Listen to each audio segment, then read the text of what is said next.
All right, so today we're going to be talking about Bluetooth Low Energy and the modern web. And if we're lucky, we're going to have a demo at the end that uses this device and sends some data to a web browser using all the technologies I kind of discussed during this presentation.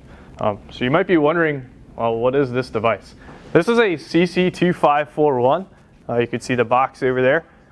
It's built by Texas Instruments, and it essentially has a variety of sensors on board, and those sensors communicate using a new technology called Bluetooth Low Energy.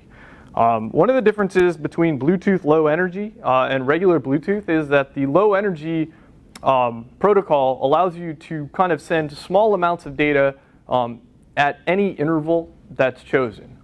And one of the problems with the original Bluetooth was, if you think about it, for sensor devices, you have to be connected to it. It's always draining the power of the device. If any of you have, Bluetooth phones and, you listen to audio, using Bluetooth, you have to have the device usually plugged in for a long time to get the charge that you need to, to interact with that device. So we're going to kind of go through an overview, some definitions in history, because everyone enjoys that. We're going to look at the web browser, kind of the past, the current, the future. From the web browser, we're going to take a look at WebSockets. Obviously, this device communicates via Bluetooth, but we need some other things, other technologies in order to communicate with it. So we're going to look at Node.js, which is the choice to essentially interact with some hardware and get back the data that we need in our web browser. So one thing about Node.js is we're going to take a kind of a deep dive into the event emitter and the event loop. And I know some of you are kind of Node.js gurus and probably already understand a lot of that. We're going to then look at Bluetooth Low Energy, kind of the stack, the protocol, and the specification. And then we'll kind of put this all together, looking at Node.js, C, and the Bluetooth Low Energy protocol itself, how the data actually moves between the device and finally the web browser. So again, we're going to be working with this sensor tag, the CC2541. There's plenty of stuff on the web about this sensor tag. I'm not sure exactly when it was made by Texas Instruments, but most of the devices in the LE spectrum are fairly new. At the end, as long as this thing's still working, we'll hopefully see a demo. And then we're going to look at some how Bluetooth Low Energy could be applied to some healthcare, some interesting uses, in hospitals and possibly even in the doctor's office. Okay. All right. So kind of the first definition we want to talk about is near real time versus real time. And what do we mean by that? Well, if we've seen commercials recently, those cars that back up and have the detection about when it's about to run into something and the car brakes before that actually happens, that's more of a real-time scenario. There's a reactive response which needs to occur before, something bad happens. Most of the systems we deal with are actually near real-time systems. All our telecommunication systems, obviously our whole stack, how we send data, to doctors through our EHR, that is all more of a near real-time look at things. And really today, even this device sending data to our web browser goes through a bunch of layers, so there's no real time in which we care about the data to get there, but it's not mission critical that the data, that you see that the temperature updates in a certain period of time, right? Okay. So let's go over a little bit of web speak. So everybody's probably familiar with W3C. They are the World Wide Web Consortium. They're in charge of all the standards. So when you look at your web browser and you say, well, why doesn't it do more? Or can it do more? You can send an email to these guys because they're the ones who actually decide what goes into the, what APIs go into the web browser. And in the last few years, we've seen a pretty heavy movement and adoption into the modern web API that we have today, which kind of brings about this thing called HTML5. So everyone got really excited about HTML5, and the excitement was kind of around this key piece here, the fact that there was now a pretty robust JavaScript API that we could interact with in the web browser. And there were some new tags added and stuff like that. We had Canvas, but really that geolocation, the web audio, and some of those more intricate things, being able to interface with those in the web browser through JavaScript kind of opens some new doors, to the World Wide Web. So this diagram's a little old, but I wanted to kind of pull it in just to show here are all the things that are waiting to be adopted as a standard. And what you usually see is that the W3C will sit there and look at stuff and go, well, should this be a standard or should it not, right? Whereas a lot of the browser makers, Mozilla, even Internet Explorer, they'll put stuff into their own API, and that's why everyone enjoys programming the web, because you have to use 3 different ways to do something, and we're having a hard time getting to standards. But when it finally does become a standard, that's really nice, because everyone can then use that technology in a well-defined way. So if we kind of look at where we're at, some of these have already been adopted. Web, audio, video. The drag and drop. What was really interesting is that one came in, and I think W3C looked at it and said, well, do we really need drag and drop? But who here has ever tried to build something, using drag and drop in JavaScript? If you try it in different browsers, it works different ways. And being on like the mobile team or something, you guys that's not too hard, right? But if you try to do that in a web browser, if you talk to some people, you do that using different frameworks, it's kind of different, every way you approach it.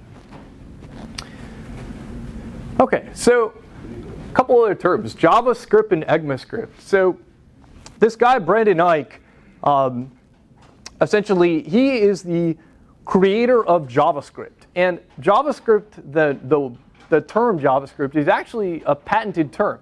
So when he came up with JavaScript, they said, no, you're not technically allowed to call that JavaScript. And he's like, well, that's fine. We'll just call it ECMAScript. So that's what we have today. We have what we use today. All the JavaScript that we call JavaScript is really ECMAScript. And ECMAScript is pretty slow as far as functionality that gets put into it. I mean, if you ask people like Trevor, they'll tell you that it takes a long time again for everything to get exposed and publicly accessible through the ECMAScript API.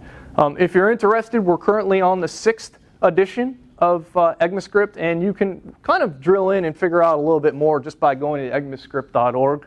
I'm sorry, we're on the 5th edition, and the 6th edition is actually expected to come out in June of 2015. That actually got delayed. We're actually supposed to be at 6, but like anything else, we're behind.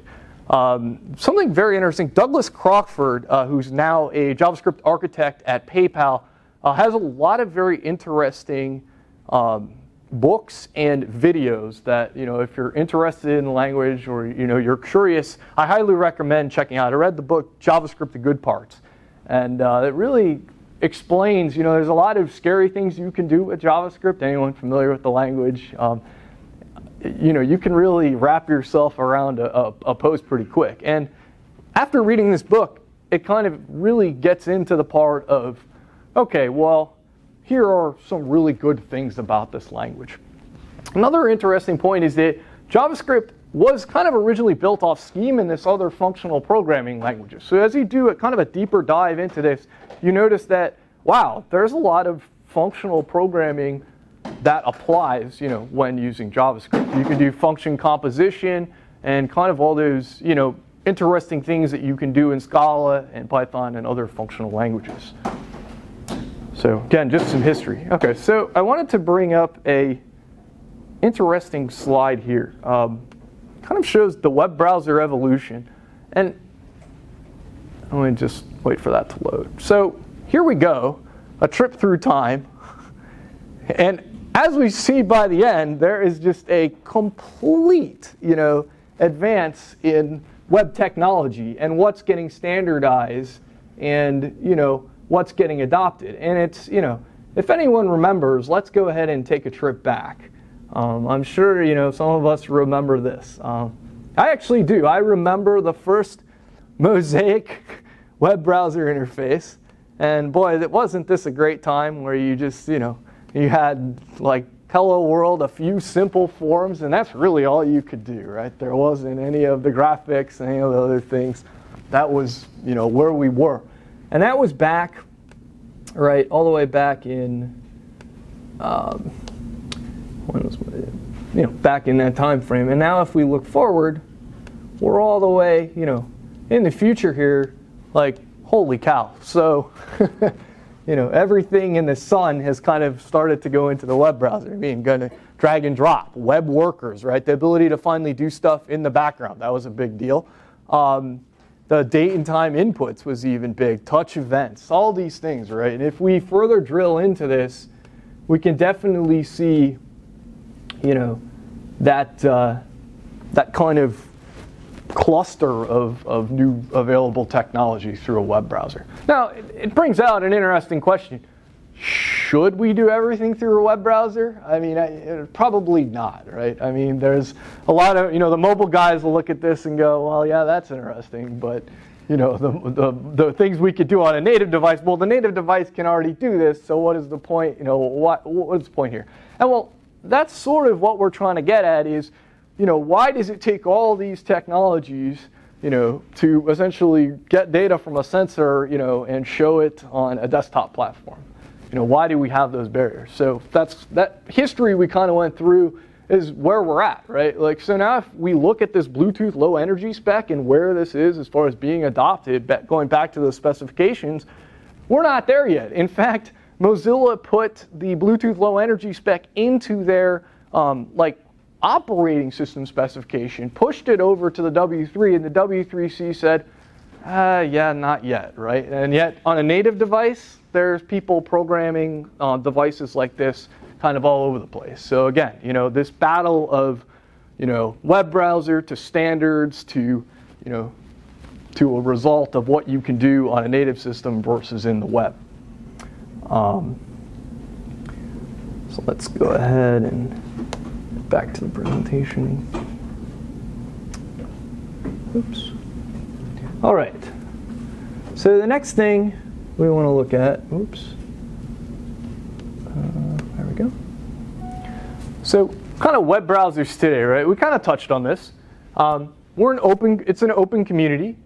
There is a JavaScript framework explosion. There was another interesting slide that I wanted to show that showed an image essentially of all of the available frameworks, whether it's Angular, Ember. I mean, and it was just, I was just surprised at how many there were. And, I heard recently the guy from the Angular team left, and he's now starting his own framework because he wants to make it better than Angular. And so you get into this battle now of, well, what are we trying to do in the web? And it gets interesting because if I go look at the native devices, Apple and Google, you have Android or you have iOS, and the standards in that, well, they're kind of there. There isn't this, go build your own framework, mix around because it's proprietary and there's kind of one way to do it, which is kind of nice. So there's millions of web developers. This is interesting because I looked at a trend that showed how many web developers there were just within the past 3 years. And that trend was just kind of very interesting to see. Like it showed native developers versus, what we call full stack developers, and then just guys that are picking up JavaScript and kind of building libraries. Browsers don't all agree. We kind of touched on this. You look at Internet Explorer, you look at Mozilla, you look at what Chrome's done. We don't have a full agreement yet as far as what everything should be. And what's even more interesting is different people think things should be done different ways. I mean, surprising.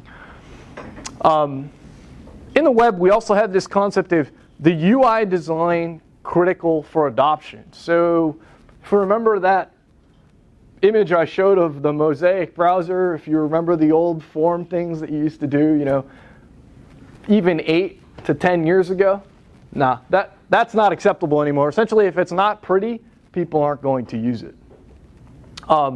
We kind of have the growing capabilities of the web API, which I touched on. And again, we have that battle from API to standard W3 adoption. In other words, okay, I have this great API. Can't we just get it adopted across all browsers? Well, it takes time. And now what we see happening is this concept of pushing the limits. I saw an interesting video where Mozilla called up the Unreal game engine and pretty much said, hey, we want to take your C++ code and we'll compile it to something called ASM.js, which is more or less like low-level JavaScript, almost sort of like machine code. And then we're going to go ahead and run it in our web browser. And supposedly when they got off that call, the guy from Unreal Game Engine said, wait, you want to do what? They want to run this, in a web browser. And what they were trying to do there was they were trying to show this behavior of near real-time performance, because a game engine stresses all those variables that you need to stress, for other apps or other applications. If you could do that through a game engine, then there's a good chance that other things you build, will be pretty easy to do. So that's where we're at. We're pushing the limits, performance and speed, and some level of real-time communication, which brings up that, this concept of WebSockets and how do I get data, from a source, to the destination display of what I'm trying to show. Interesting note on this. Before I joined Carrio, I was actually working for a defense company which was doing some stuff where we were trying to push the limits in the web browser of showing data from various real-time sensors we collected from submarines and other assets. And so we did some work with this, and at that time even wasn't fast enough. We couldn't get the data fast enough from the collection point to somebody's display to disseminate and understand that information. So we're still trying to get there. So that brings up this concept. Sorry, not concept. That brings up this technology, WebSockets. So a WebSocket is really the protocol for providing the full duplex communication channel. So all it really is a TCP connection, and you essentially establish the WebSocket the same way you do a regular TCP connection. The protocol's a little different. If you dive into it, you could definitely see those details. But at a high level, you do the handshake, and now you have the connection with the server, and you're sending data over that connection.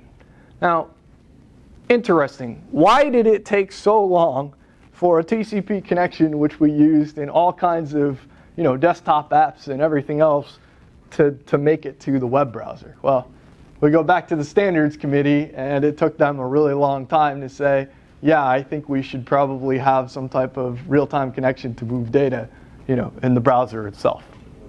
Well, with that, everyone said, okay, here we go again. So now there's an explosion of libraries that do WebSocket work. And one of the well-known ones that we use today is Socket.io.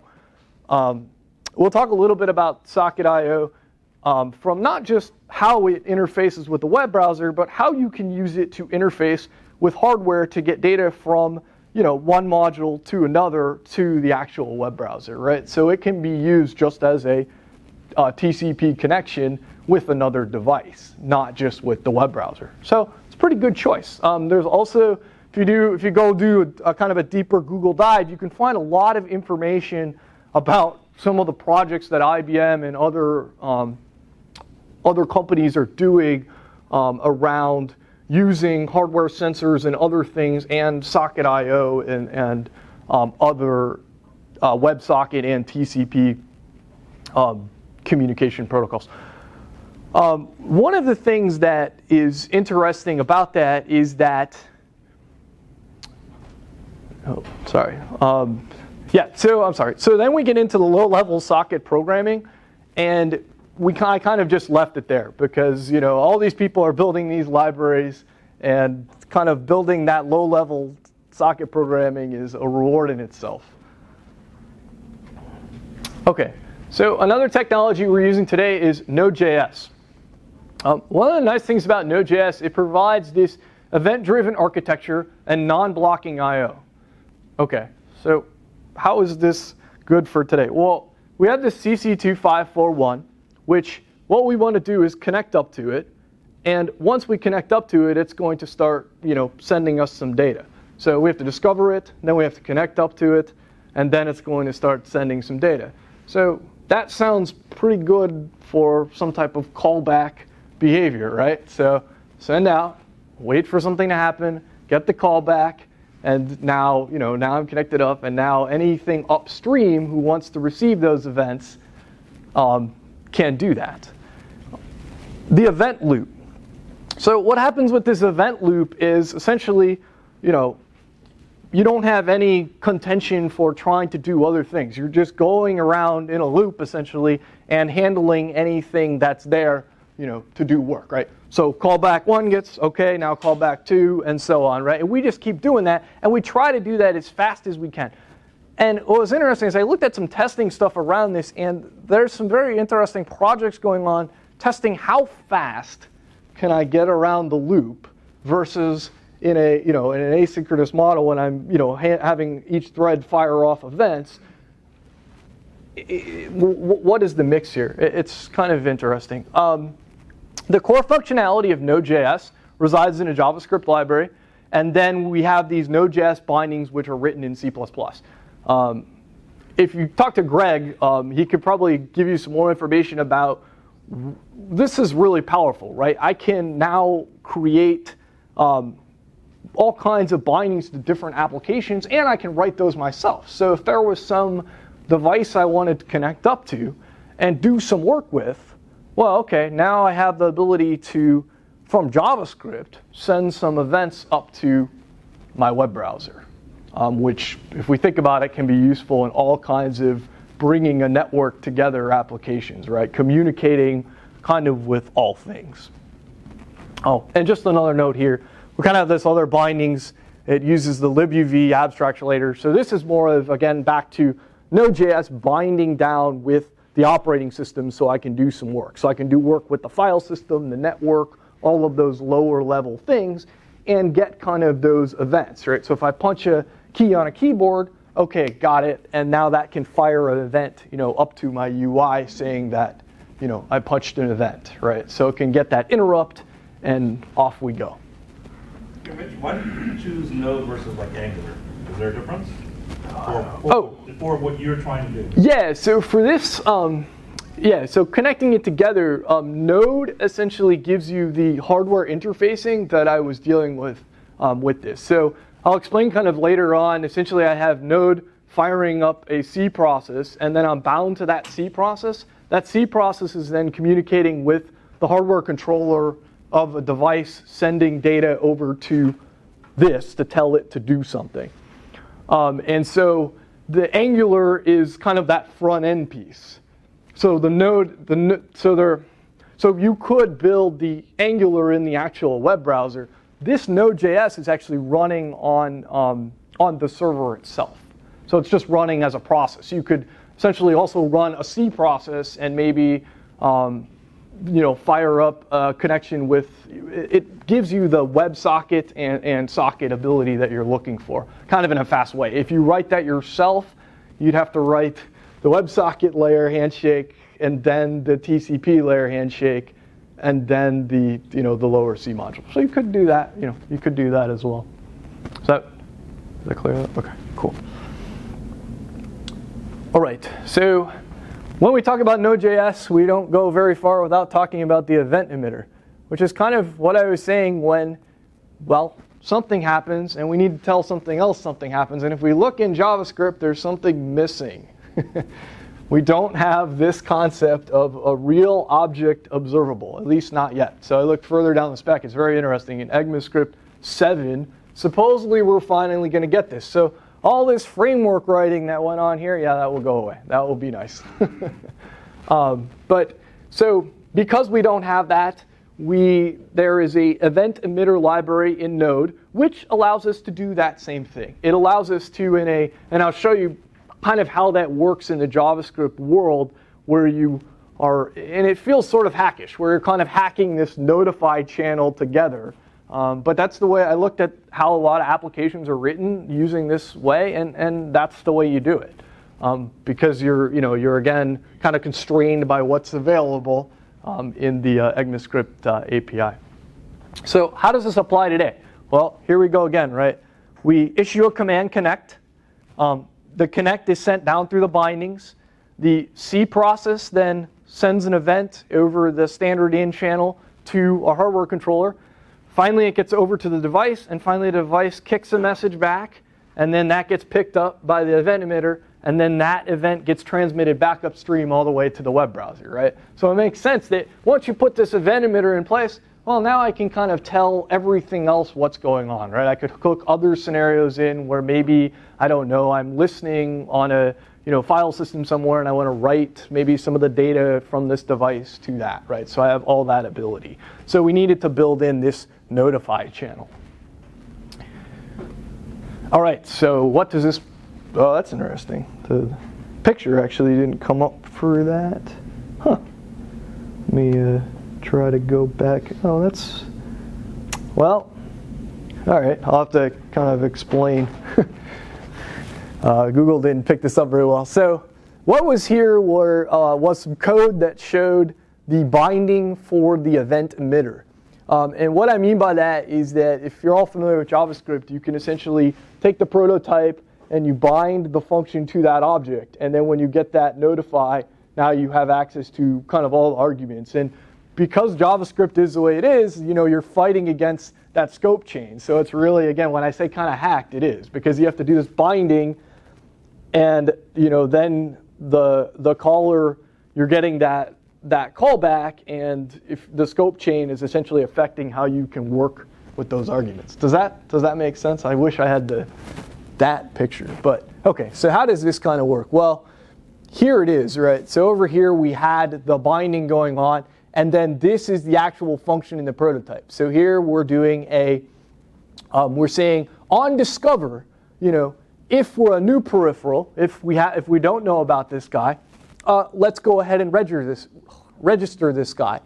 And if we look at the arguments, we have the UUID of him, so we register him, and then we essentially pick up the advertisement packets from him. So I'll talk a little bit more about that as we move forward. If I'm previously discovered, I'm just going to say, okay, hey, I'm already here, and move on with life. And then here we go, our event emitter. We fire a discover event up chain with the information of this peripheral. All right. Kind of the last piece we need to complete before we get to the full picture of communicating with this is Bluetooth Low Energy, which we kind of started to talk about in the beginning. So Bluetooth Low Energy is that it's really just a communication protocol, like kind of any like regular Bluetooth, except it actually has its own spec and its own stack. And they are completely separate.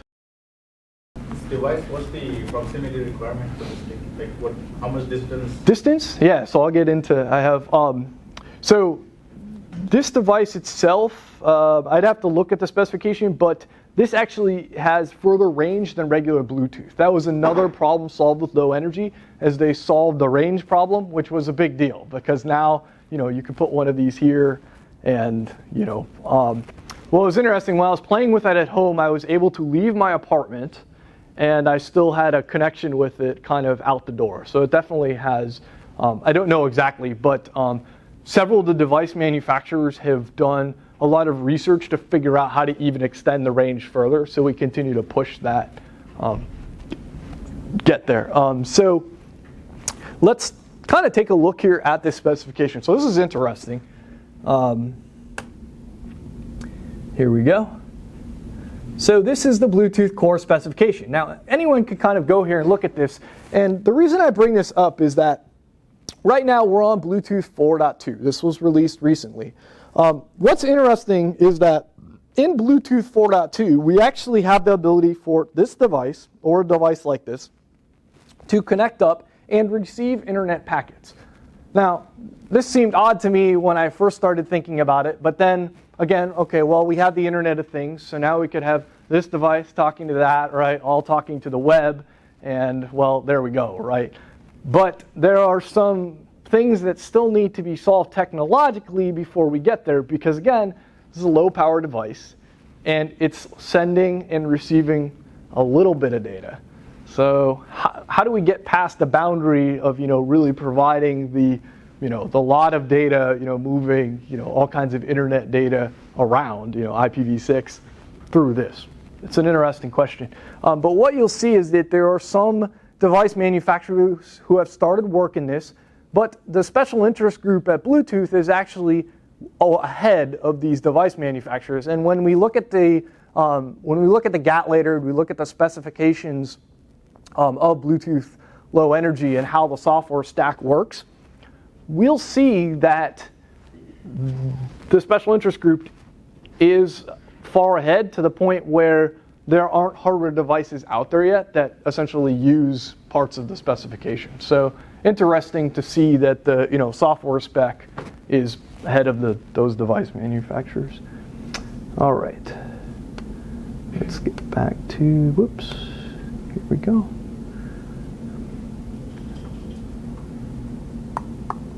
Sorry about that. Okay, so now we talk about the Bluetooth stack. Our primary focus today is going to be on two pieces: the apps and the generic attribute profile. Okay, so the generic attribute profile is essentially a collection of services, characteristics, and information about those characteristics. A service you can think of as possibly the temperature service on this device, right? It has information about temperature. The characteristics of the temperature are, the value of, what the actual value of is the temperature in the room, and then the descriptor is going to be, whether Fahrenheit, Celsius, can give you min and max values about how much the device, will send you back as far as what that range is. The Bluetooth stack can reside on different chips if we need to. On this device particularly, this entire piece sits on a single chip. There are other devices where they're hosting the controller, and even the apps get split out. But on this device particularly, everything is on the same thing. The controller, that's the physical layer. So that's actually where the Bluetooth radio resides to send the data. The applications write the information to the generic attribute profile. And then once the generic attribute profile has that information, it then sends that data out via the notification channel through the physical layer. And there's some other work that happens in here. And what's interesting is there's been a lot of work recently in the security manager. So there's an article I saw that essentially someone came into the Apple store and they set up one of these recorders. And what was happening in the Apple stores now is, I'm not sure if you've heard of iBeacon, but iBeacon is a new way for advertisers to essentially ping you and send you, oh, hey, here's a sale information and stuff like that. Well, someone recorded all that information and then went out and started replaying that in other places. So anyone with Bluetooth on their phone would get notifications about, Apple products. And this created a big kind of stir. So the security manager came into place and they figured out ways where we might be able to prevent devices from really intercepting and replaying that data. Interesting that we didn't think about that at first, right? That you could record and then go anywhere and essentially, hey, here's, some advertising data. All right. So I had mentioned this about the size of the data that we send, right? So the Bluetooth low energy transfer, there are these operations, the read, write, notify, and indicate, but 22 bytes and 20 bytes. That's it. So yeah, that's great for sending, the value of the temperature of the room or, how fast something's moving or other things like that. But back to my question is, well, how are you going to send a whole bunch of, internet data, 22 bytes, that's essentially not even the size of a tweet. So, yeah, interesting. So, what we'll primarily be focusing on today is this, the notify operation. So, what we'll do is we'll tell this device to essentially send us a notification whenever something changes on it. Does that kind of make sense? All right. A little deeper dive. The software model. Okay, well, the software model consists of a client, which today is going to be my MacBook Air, which has a Bluetooth stack on it itself and a low energy device. And the server, which will be this device here, the sensor. And the sensor will essentially receive commands from the client and send those back to the server, much like we have in the web architecture. We have already introduced these terms. The characteristics, again, is the data value. The service is that collection. One interesting thing that we need to look at further is, well, okay, this device has a temperature sensor on it, a gyroscope, an accelerometer. How do I know which one I'm working with, right? An even better question is, where is the information that tells me how to interface with that? Well, that's where these identifiers came in. So in the Bluetooth spec, essentially what we do is we use 16 bits of 128-bit unique identifier, right? So we take the UUID and we use the address space of the 16 bits in there, for example there, and that allows us to say, okay, I'm interfacing with the temperature sensor. Okay, I'm interfacing with the gyroscope. And we'll kind of look at an example of that. And so first, kind of, that visual picture of the GAT. So there we go, right? Services, characteristics, which in this case, we have our temperature value, whether it's the range, and then, whether it's Celsius, Fahrenheit. And then we have other characteristics. We have our gyroscope, which is sending, the information about the position of the device, accelerometer, the movement, all those things. Okay. There are lots of services and characteristics available. I was very interesting when we kind of look at the characteristics that we can currently use today that are available in the spec. We can definitely see that the device makers are very interested in all of this and making lots of, sorry. You have a question? Sure. Oh, sorry. So for the characteristic, can you just make your own characteristic? No. Okay, it has to be standardized? Yes. Okay. Yes. Now, what you can do is if you wanted to create, so if you came up with your own sensor and you put it on the device and you wrote some code to program the space of the GAT to say, here is a characteristic, here's where to address and find me at, you could do that. Okay. But what the spec says is it will actually show you where to expect these characteristics on any device. So anyone can pick up this spec, pick up the hardware device guide and say, okay, I know how to now interface with that. Now, does it prevent from someone writing the temperature value to the gyroscope value? No, it doesn't. But at least you try to do that, right? Does it prevent a hardware manufacturer from putting some proprietary communication piece in there so that you can't just easily interface with it? It doesn't. But at least the specification's available. And what's interesting is I picked up some home automation devices too. Generally, what you see is that it's all open right now. So anyone can pick that device up and start working with it. So Which kind of, sure. In mind of that, you're saying that the characteristic could be made into notifying instead of like constant connection. Yes. So whenever the value changes, does it have to reconnect, or is the connection persistent? Yeah. If so what does that do to the battery life? Exactly. So when they built the communication mechanism, it has all kinds of different modes, sleep modes, low power modes, and things like that. When it's in this notify, what it will do is it will just kind of send bursts out and then really go back to sleep. So it's trying to consume as little battery as possible all the time. There are all kinds of different modes. In fact, there's an entire, it was a big document. There's a very, I can send you a link to the document I started to look at, but it talks more about all of the behavior of how you maintain using the lowest amount of energy to send data back and forth. Yeah, that's the difference between the regular Bluetooth. Is with the regular Bluetooth you do the pairing, the handshaking, and now you got this persistent connection, and there goes your battery. Completely different way of doing things. Yeah.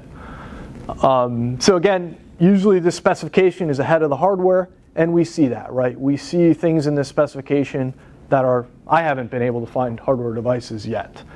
And what we can do here is let's kind of look at, just as we have a little time, let's look at the sensor tag for the GAT. Okay, here we go. So this is everything I've been talking about. You have the kind of the device characteristics, and then you have the value, right, that you're trying to address. So let's kind of take the example of the temperature. Let's scroll down here. Temperature, right? See, temperature IR sensor. Here we go. We have a UUID, and then we see our 16 bits, right? So if I want to get the IR temperature, it tells you what the return is, and then we get into, here is a characteristic configuration. The IR temperature config's at AAO2, right? And so we can continue down to be able to address and get at that information if we need to. Does that make sense? Okay. All the device manufacturers release this. In fact, it was interesting. I was able to get my hands on a device spec from some of the new automation devices that were out there. Found that kind of interesting. All right, let's see here.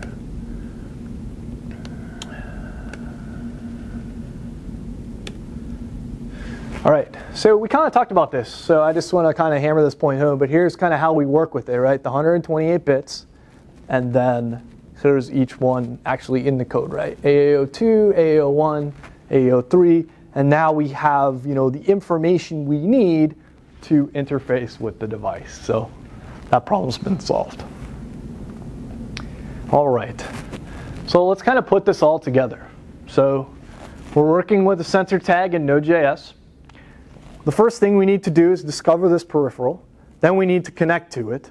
Then we need to figure out the services and characteristics it has available. So it will tell us that, right? So we say, hey, tell me what you have available. It will give the information back. We essentially just build a lookup table from that, and now we can interface with it. Then we need to set up the characteristic notifications. So again, we need to tell the characteristic, enable a notify. What we do is we send a byte, right? So the 16-bit 0000 will give you the off, and then a 1 gives you the on. And then we send commands via the standard in of the C process. Now, this is one way to do it. If I had more time, I could have written my own binding to Node.js to do this work. Due to time, I decided to just essentially have a command queue and fire the events over to the controller itself. Certainly not production scalable, and you'll see in the design that you definitely want to combine that into the Node.js piece, and then probably even release that, so others can use it. The way we receive events, we're receiving the notifications via standard out. So again, through Node.js, we're able to essentially create a binding to the standard out, and when we get we create a binding to the standard out of the C process, and when we get an event on the standard out, sends the event back up the stream, and we're able to see and handle that event. All right, so here we go. Here's our sensor tag. There's our Bluetooth low energy, so the radio signal going back and forth. There are a couple C modules here. Again, due to time, there's a discovery module and a peripheral. So anytime we discover something, we spin up something else to handle the communication, between a device. So if I brought another one of these in, then I get another one of these peripherals. Yeah, this all needs to get bundled into here.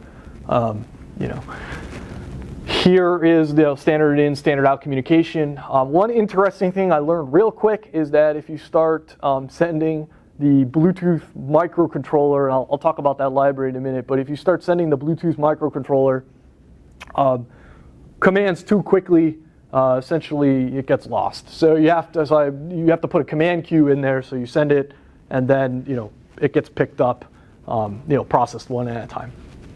Then what we have, Nitin, you had asked the question about Angular versus the Node.js. So here's actually a Node.js web server. So this whole piece is talking to this Node.js Bluetooth Central, and these two pieces are talking over a regular TCP socket. And then between the web browser and this Node.js web server, we're talking over a web socket. So that's where that comes in. So then your Angular piece comes in here when you're kind of working with that front end, which the browser's understanding. All right. Now we have the Node.js bindings to the spawn process. I kind of just wanted to go into this just a little bit. Again, I'm not a fan of this, but you know, time kind of led to this. But we spawn a new C process. We do the discovery of each peripheral. When we get a new one, you know, we connect to it and then allow the communication to occur. And then we bind to the standard out so that we can get messages back. And then, right, so then we need to use the command queue so that we don't, so that the microcontroller can get that information. And then obviously we have the disable and the enable of the characteristics and the notifications we want to receive from the device itself.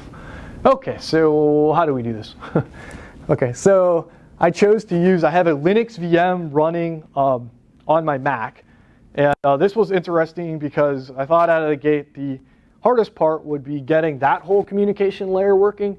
What turned out to be the hardest part was actually getting the Mac's Bluetooth controller to be usable by a Linux device. So that required some very interesting time because essentially Mac is not really open for you to just start using their devices. So I had to hijack the Bluetooth controller inside the Linux VM and then do the work there. One thing I want to point out here is that we're using this BlueZ library. So this BlueZ library gives us this software stack, the C software stack that we'll be using. And then what we do is we open a socket to the microcontroller itself. And when I was reading through the documentation, that was really confusing about BlueZ because they're like, oh, you know, you open a socket. So I'm like, oh, okay, I have a connection to this device. No, you don't. You have a connection to the microcontroller on the onboard device that you're then sending commands to, which will then, when you tell it to do something, it will then send commands to your peripheral. Hey, Rich, 10 Yes. minutes. Oh, yeah. No, I'm going. So here we go, right? So the first thing we have to do, check to make sure the device supports Bluetooth Low Energy, right? We need to ask that question. If it does, you know, we start our scan. Then all we do, we just go into this infinite loop and we wait for things to happen. So, you know, we go into an infinite loop. We're looking at the standard out channel, you know, reading those bytes in and, okay, hey, I got something. Okay, now tell everyone what happened. All right, so here's the connection to the microcontroller. We kind of go through this again. We connect up to the microcontroller. We do the socket bind, you know, pretty simple here. Just do the basic amounts of the address. We do the connect, right, to an L2 capable socket, which really is a socket that's capable of sending Bluetooth commands to the microcontroller. And then we say, yep, we're connected. All right, now the discovery part. Okay, so now we just need to discover the services and the characteristics, right? So we say discover some services and characteristics. Here we go. Callback land again, right? Function callback, we get the characteristics. You know, we say, okay, here they all are. We push them into this buffer. Now we have access to this. And again, we have another callback, you know, if we need to tell someone else that something's going on. Again, using this hack, this bind this gives us the ability to, you know, in the function scope, you know, pass those parameters around. Okay. The characteristic notification, which you had asked about. Here are the tools that we use, right? We have an enable, a disable. We can read. Again, here we go. This bind, you know, again, gives us that scoping on the prototype. And then we have the temperature change, right? So once the temperature changes, event emitter says IR temperature change and sends that data back upstream. All right. The sensor tag, 2541. There's a user guide here, very interesting device. It has an IR temperature sensor, a humidity sensor, a pressure sensor, an accelerometer, a gyroscope, and a magnetometer. You can kind of go over what these things measure. And this is kind of neat, right? So here's our sensor tag. It is, right, here's our board. There's our Bluetooth controller we've been talking about, the humidity sensor. There's a simple debug interface for doing exactly what you were talking about. You can put code on this that will interface with the GAT if you so choose. And you can even, you know, if you had time, put another sensor on here which does some work. And then, you know, there are some interesting user buttons here which will send commands. That makes sense. Demo time, JavaScript, all the things. I mean, well, sort of. JavaScript and C. Okay, so let's kind of look, and hopefully everything still works. Well, First, we got to remember the password. There we go. All right, so let's look at some code. Everyone loves code. Here we go. So then here we go. So socket.io client. Here is our Node.js code again. So this is a little messy. I mean, to clean this up, really what you want to have is, again, using that event notify kind of binding. But again, due to time, we just embed our callbacks in, right? So here's our discover. We do our connect. We're connected. We enable all of the different things. Those all get pushed onto the command queue doing the enable. You are not doing any authentication? No, you don't have to. Yeah. Anyone can talk to sensor? Anyone can talk to it. Yeah, and that's true with some of the other devices that are out there, like even home automation. I haven't. Nest, the Nest. Yeah. You could just, and that's it, right? That's a great thing. I mean, because anyone can write software to consume this information. And then here we go. Here's our enable, right? So we do our enable. All right, so let's see this in action. Oh, yes, actually a couple other pieces. Here is our web server. Using the Express web server, that was easy, kind of quick to throw together, and then certainly not production ready. And then here's all the magic with the TCP sockets and socket.io between that controller and this web server, right? And then the last part is, well, everyone loves it. No Angular, but there's some jQuery in here, so old school. This is definitely probably the worst interface I've ever built. So due to time, I didn't have a UI guy. All right, so here we go. Bluetooth discovery, as I said, or we're going to see the bare bones. Let's go ahead and fire up the controller. If everything still works, we should start seeing some data. Okay, so here we go. We're going to fire up the controller. Oh, wait, first we need to turn this device on. No, that's fine. Fire up the controller. Okay, connected to the web server. That's good news. And let's go ahead and turn on the device. Oh, okay, so now it connected to the sensor tag, and hopefully we wait patiently, right? It's the moment of truth. Keep waiting. Now hold on, wait a minute. Now, is this true? Hold on, let's see. Okay, so once again, world's worst interface. I wanted to do some interesting things here with the ambient temperature. I just didn't get around to it. So here we go, right? If I bring some humidity in there, right? So the humidity index goes up. I can walk around the room. You can see the speed at which I'm moving. One of the sad things is the gyroscope was broken by the time I finished the programming. So I originally turned on the device. So as far as production ready and tested, I got to talk to these guys because I finished the programming. I wasn't even around anything. I used my grounding strip to put this together and everything. Actually, I'll pass this around. But yeah, I used my grounding script to put it together. And by the time I was done and the time I finished the program, JavaScript wasn't sending data. I thought, this must be some bad code. So I dug and I couldn't figure it out. So, yep, essentially. So there we go. And like a good SDET, you're blaming the hardware. I mean, I didn't do anything. I mean, this thing clearly is. So anyways, yeah, anyone who wants to, have questions or kind of see this, there we go. And that concludes kind of Bluetooth Low Energy and the modern web. Thanks for attending today. Hey, so with your setup right now, Oh. what we're looking at, Oh, shoot. what kind of latency do you have? The time between here and the browser? Yeah. That's a great question. It's milliseconds. Okay, yeah. Yeah. I mean, it looks like it's probably more than 10, less than 30. Yeah, it's now what you can do. There are parameters in which you can set the notify channel to be, whatever period you want. So a lot of the actual sensors, you could say, send data at this rate. Can you throttle how frequently you're sending? Is there any capability doing that? From where? You can do that in several places. Yeah, So you could do that from the device. Yeah, you could tell the frequency at which to send the data. Then there's other parameters that you can definitely put into the characteristic profile, which will tell you, okay, send this one at this rate, send that one at this rate. Okay, so you're really limited by the accuracy of your hardware. Yes, correct. And in your software, you could do some tweaking too, right? You can accept, say, 10 and take a sample of whatever the 10 Let's say we're going to do is. something that we want to actually medical grade. Then it's really not a limitation of the software. Then it's more about Yes. sensitive enough hardware. True. Actually, that brings me up to one more slide. Sorry, I actually had one more slide. Hold on a second. So we JavaScript all the things. Let's talk real quickly about, Bluetooth, LE, and healthcare, because we're all working for a healthcare company. So essentially, one of the interesting problems that we've had in the hospital and that everyone's had, you walk into a hospital and you don't know where you are or where a room is for the person you're looking for. With this type of technology in iBeacon, right, we could do that.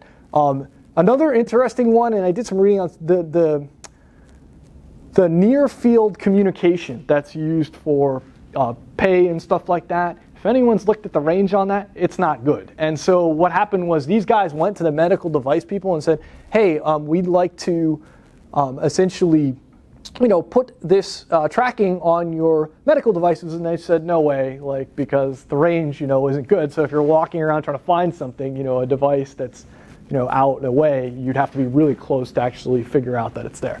With this technology, you can do that. And these actually get really small. This is actually a big board. It's a very large board for some of the trackers that are available that do the iBeacon and broadcasting. An interesting one, automatic patient check-in and check-out of a doctor's office. Right? I walk in, I essentially have an opportunity to send a patient, information about this clinic, other things like that. Event triggers in the hospital, right? Someone walks into an x-ray room. Okay, should they be here? Here's what this person's doing. This was interesting because my parents actually had an incident where their friend, had a wrong procedure done or the wrong, CT scan, or it should have been a this. With stuff like this, you could know really who's there and whether, what you're trying to do. We shouldn't make those mistakes, but, technology can help you. Further, very interesting product. There's some medical tricorders out there, especially this Scanadu product. I think I had showed you this product. So the Scanadu essentially, long story short, you put it to your forehead, creates an electrical circuit between your heart, your forehead, and everything else. It measures all kinds of things. There's other things this company's doing as far as sampling blood and other things like that, like putting a drop of blood in and taking information from that. And if you look at the Bluetooth spec, there's all kinds of things available for getting this sample data and transmitting this to using the low energy technology to something else. So point at the end here is seamless device integration using a standardized low energy protocol for all device makers. Right? So that brings home automation, everything kind of together. And thank you very much.